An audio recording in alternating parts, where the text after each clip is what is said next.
สำบายดีท่านผู้ชมนะพบกับส่องยามแรงคือเก่าท่านสิพามาเบิ่งโรงงานพี่น้องนี่พี่น้องนี่พามาเบิ่งโรงงานค่ำนี่พี่น้องเฮ้ยโอ้นี่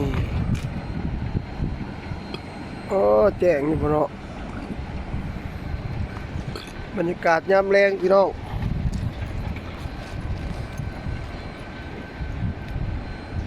ตะเวนกำลังสิตกพอดีบ่ายนี่โรงงานค่ำเลยพี่น้องอยู่วิลาบุรี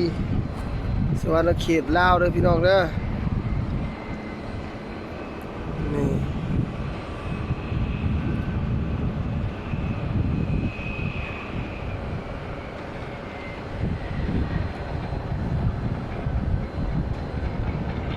โอ้บ่อนเขาป่อนแห่พี่น้อง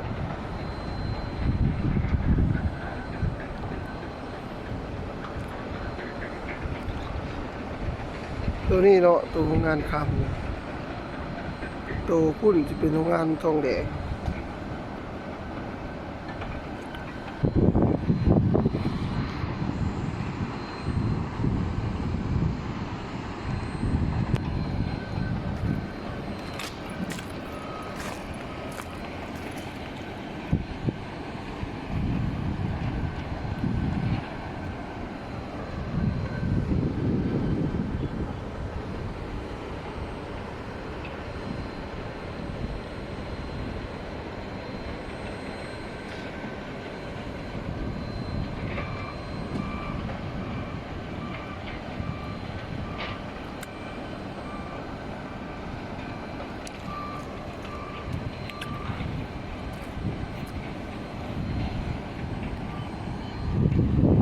นี่โรงงานค่ำนี่พี่น้อง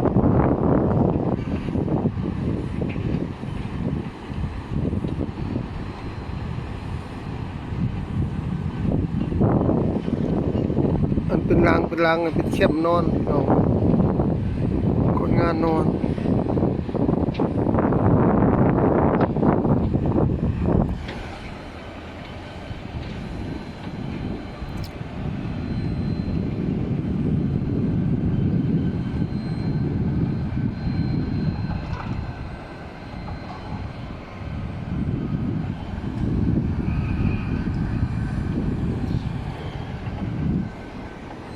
นี่ก็จะเป็นกองแห่เขาสต็อกแห่แล้วนี่ข้างหลัง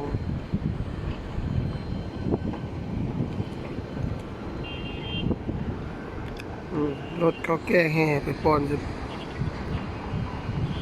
ปอนของงานพี่น้อง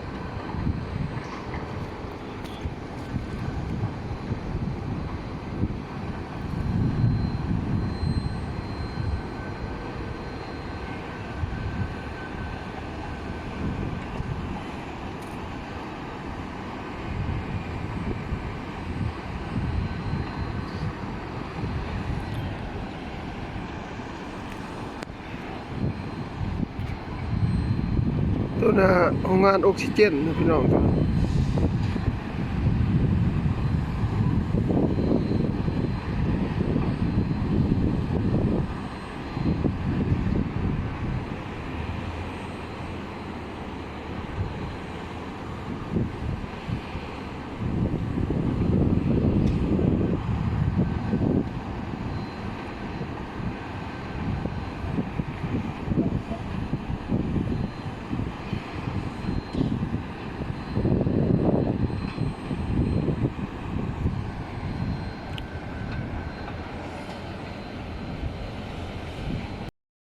นี่พี่น้องมาเบิ่งอีกมุมนี่พี่น้อง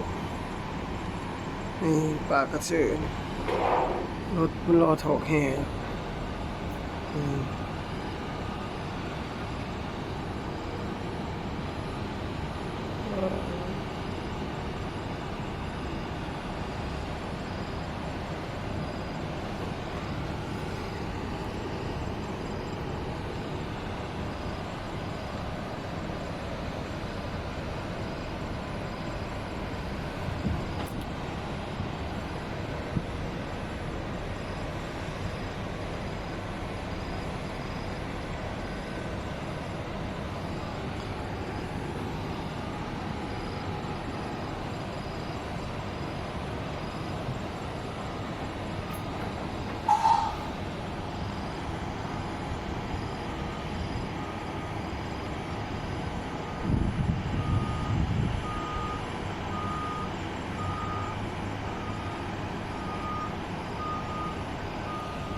ก่อนแห่นะพี่น้องปลากระเสือก่อนแห่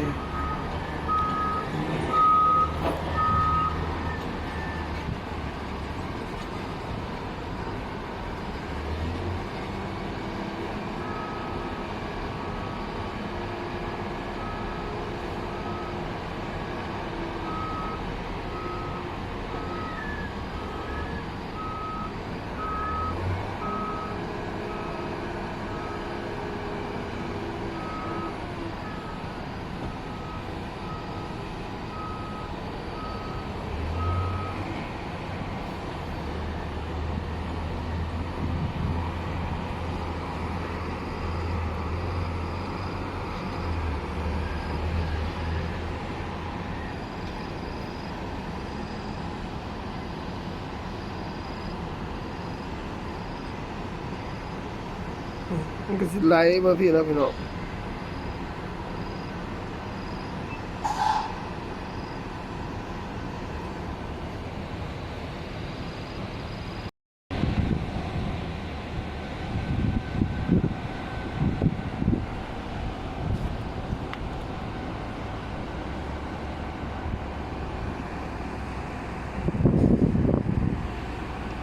มันก็คักโลดพี่น้องบรรยากาศ